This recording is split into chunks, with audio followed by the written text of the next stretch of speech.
Labis ang tuwa at pasasalamat ng mga kababayan natin matapos umarangkada ang rice distribution ni First Lady Liza Araneta Marcos sa Muntinlupa City. Si Angelo Calixtro sa detalye.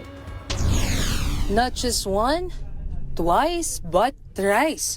30 kilong bigas ang natanggap ni Nanay Belia Marcelo mula sa programang Mula sa Puso para sa Pamilya, handog ng pamahalaan sa pangunguna ni First Lady Liza Araneta Marcos. Una, nabunot si Nanay Belia sa raffle draw. Pangalawa, nakatanggap din siya bilang isa sa mga senior citizen na nasa edad 75 hanggang 80.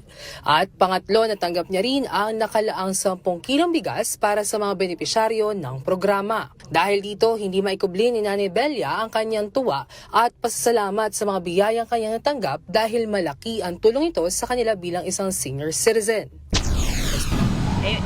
Kung bibigyan ako ngayon, bibigyan pa ako ngayon, magiging 20 kilos na ito ngayon, di ba? Malaking bagay. Hindi ka nabibili sa kapos ng ano. Tulad ko rin kabalikat na mahirap din lang ako. Single person. May 5 anak ako. Salamat, maraming bagay, malaking bagay na rin. Salamat sa binigay na biyaya ni Presidente sa mahihirap. Diba? Malaking bagay, salamat naman kay President na nabigyan kami ng biyaya. At saka kay Mayor Biaso. Samantala, malaki rin ang pasalamat ni Crispin, isang mangingisda, sa pamahalaan dahil sa tulong na kanyang natanggap. Napakalaking bagay nito para sa amin. Bakit tayo? Dahil ito lang ang tanging pag-asa namin kung sakasakali na makaraos sa buhay. Nagpapasalamat kami sa kanila lahat. Pinagkalooban niya kami ng grasya mula sa kanila.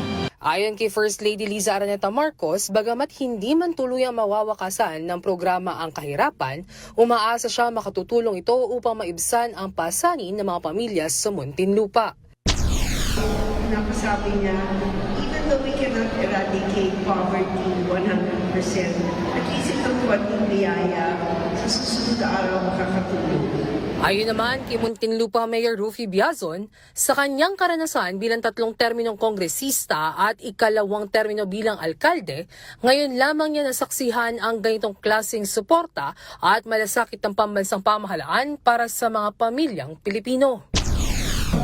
Yung Local Government Support Fund ay direktang binaba dito sa mga local government units. Ang implementation ipinapasa dito sa LGU.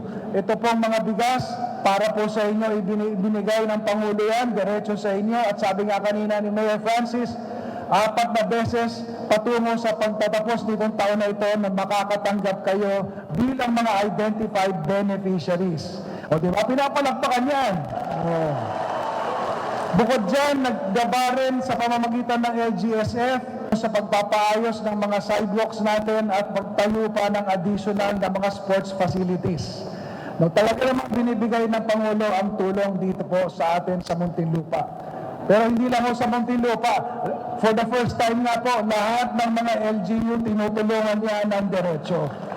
So isa po yan sa mga pagbabagong naganap para po sa bagong Pilipinas. Sa pamamagitan ng programang Mula sa Puso para sa Pamilya, patuloy na naihahatid ang tulong sa mga pamilyang nangangailangan, isang hakbang upang maibsan ang kanilang pasanin at maipadama ang malasakit ng pamahalaan sa mga mamamayang Pilipino. Angelo Calixtro ng IBC 13 para sa Congress News.